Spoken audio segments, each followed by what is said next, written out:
Hey, what's going on, Agents for Life? Welcome to podcast 238. I'm super glad you're here, as always, listening. Maybe you're running, maybe you're working out, maybe you're falling asleep. I don't know who falls asleep to my podcast or why you'd want to, but whatever you're doing, I'm glad you take the time, and I truly hope to give you some great value today. So, a couple of things on my notes. I keep notes, and here's what I wanted to talk about. First of all, lesson from the field. Oh my gosh, guys, I made a rookie mistake this week, and I'm here repenting. I went against my own advice. So, yes, it happens to me too. You're in good company if you're making mistakes. So, I did a big one. I was chatting with an Ethos lead, and he was super excited. In fact, he blew up my phone. He was like, "So, how about this? And what about this?" He's asking questions. I'm like, "This guy is really like anxious." So, I'm at an event. I can't even remember where I was, and I was chatting with him, and he's totally like on board with everything. And whatever I was suggesting, he was good with it. I hadn't gotten to pricing yet, and this is where my lesson comes in. But he was good with it, and I just kept thinking to myself, "Oh my gosh, I can't believe I can sit here at an event, messaging somebody, writing a policy." And I started thinking about, man, I'm going to be making some pretty good money. This one was 4 policies: him, his wife, and his 2 kids. And I put together a quick plan. He told me his budget was over $400 a month. So I put together a plan, trying to get him as close as he could to his death benefit that he wanted. Came out pretty darn close. And I messaged him over the pricing. And guess what happened right after that? Crickets. And I followed up, I've called, I've messaged. The pricing was what he wanted. Uh, Head scratcher, right? Ghosted me, completely ghosted me. So I am reminded once again that you do need to get in front of the client. It's why one of our core relationships, our core values is relationships. So where I went wrong is, instead of scheduling an appointment, I got all excited because this guy was eating up everything, and I was like, hey, I'm just gonna go ahead and like get this approval, and then we're gonna schedule the apps, and I'm just gonna write them. Like, how easy is that, right? Got ahead of myself. Anyways, um, who knows? He may resurface, but it after about 2 weeks, it doesn't look like he's resurfacing. So, anyways, great lesson learned. I once pricing is given, there's no more need for them to continue. They got what they need. They're either in or they're out. So pricing, and you've heard me say this on a lot of podcasts. Yeah, it's the one thing that we hold that they need from us. So I gave it out too early, and I gave it out in a way that I shouldn't have, and lesson learned, like I said. So, anyways, that was probably kind of an expensive lesson. However, on to bigger and better things, right? Let's don't talk about Matthew's failures for 20 minutes. Here's a quick mic drop thought. Let's inject some positivity in the conversation, because I'm starting to get down just talking about my story. Mic drop thought for the week. Okay. Michael Hebranko, I think he holds the record for the greatest weight loss. Lost 706 pounds in 19 months. Michael Jordan has missed over 9,000 shots. Reggie Jackson struck out 2,597 times.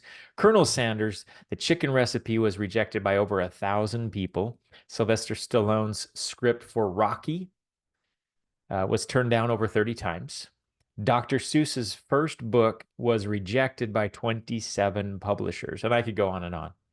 So the next time someone calls you a loser, tell them thank you, because you're in good company. Okay. Are you losing? And maybe so. The message is you haven't lost enough. Keep losing. In other words, keep failing. Okay. It doesn't make you a quote unquote loser, but people fail their way to success all the time.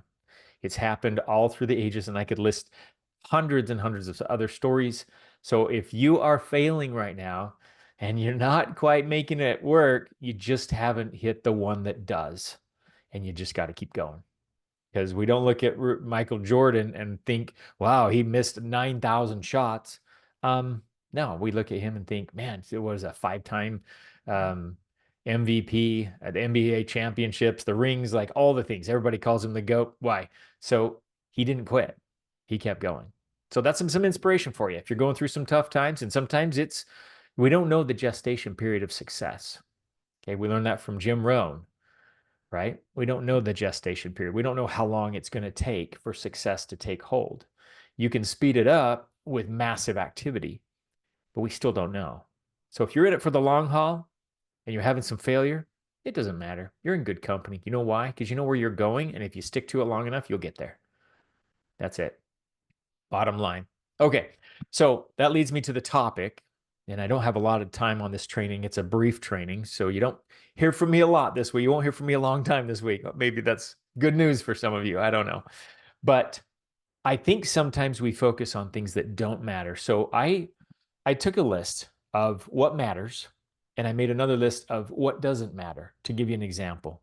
And this podcast is just intended to get you thinking. This isn't all the answers, but I just want you to start thinking about what matters and what doesn't matter, because life is just too darn precious to spend time, effort, energy, money, and attention on things that just don't matter, right? It's like I use this analogy with my kids. It's like when we're talking about health and food and nutrition, it's like eating cardboard and trying to let that sustain you. I mean, there's no nutritional value in cardboard, right? But what if it tasted good? You know, what about donuts? They taste good, but you can't sustain yourself on that, right? So what doesn't matter? Let's start there. What does not matter? Number one. Okay, I've only got three, but there's tons more. You fill in the rest after three, but I'm going to give you three. I'm going to get you started. What doesn't matter? Number one, other people's opinions, and especially other people's opinions of you. That doesn't matter. Okay. God's opinion of you matters, but other people's, it doesn't matter. I know sometimes it feels like it matters because the world teaches us to pay attention to that, but you can unteach yourself and you can convince yourself that it just doesn't matter, because it doesn't. At the end of the day, at the end of your life, all those opinions, they're not going to pile up to a bit of nothing. Next thing that doesn't matter is your ego. Your ego. Your ego is just going to get in your way here. You've got to be humble. You've got to be coachable. You've got to be teachable. So your ego is the next thing that just, I mean, sometimes we get all excited because we did something. We want to pat ourselves on the back and all that. You know what? Accolades are great. We like to congratulate people, but you're only as good as your last activity, whatever that was. And next week, you got to prove yourself again. Welcome to the life of an entrepreneur. So check your ego at the door, because you know what? The room's too small to fit it in here, and we're going big places. So we got to leave that behind. The last thing is failure. Failure doesn't matter. Now, I'm careful saying this because it kind of does, because it teaches you some really great lessons. So take it with a grain of salt. But failure, in the sense that we look at it and how we see failure and how negative of a label we attach to failure, that doesn't matter. Okay. If you're failing, it's okay. And that's how I started with that mic drop thought, is it's okay if you're failing. We don't want to stay there. Of course, we want to keep trying to get better. We want to sharpen our skills.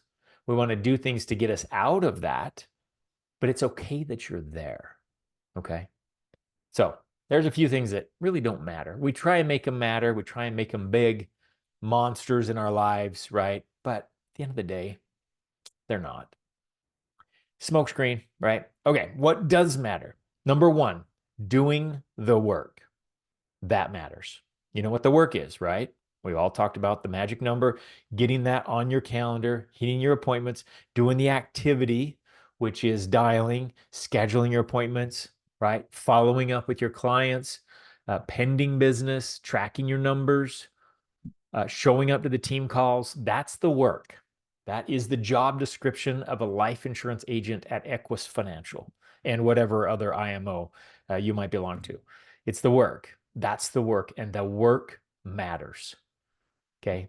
We don't make those suggestions up just because we need some fun things to fill the airwaves with. Those are real suggestions, and not even suggestions. Those are, they're essential to your success. So doing the work. Number two, your attitude. Yeah, it's a big one. What does matter is your attitude, how you show up, how you see things. You know, are you engaged? Are you excited? Are you happy and ready to go, or you have a negative attitude, right? So we get to choose our attitude every day, and yours matters, and what you choose matters. And the last one is your schedule and your routine, how you spend your time. Time is one of the most precious commodities. You never get it back. You're only going forward. And everybody that I know, the older they get, the more they wish they could go back and correct some things or do some things and you can't dwell there. But don't we all learn over time? Or we don't if we're not spending our time well. So, how do you spend your time? Your calendar is an accounting of your time to yourself. I don't know if you ever thought about it that way, but it's accountability. How are you spending your time? What are you doing? When it's Equus time, what are you doing? When it's not Equus time, what are you doing? Are you doing things that enhance relationships, that build your business, that grow your clients, that make you more successful? Or are you spending your time doing things that in a month from now, let alone 20 years from now, won't mean a darn thing? So, anyways, just a quick reminder to pay attention to what you're doing, pay attention to what matters, do less of what doesn't, and more of what does. I'll see you around. Thanks for listening. Bye.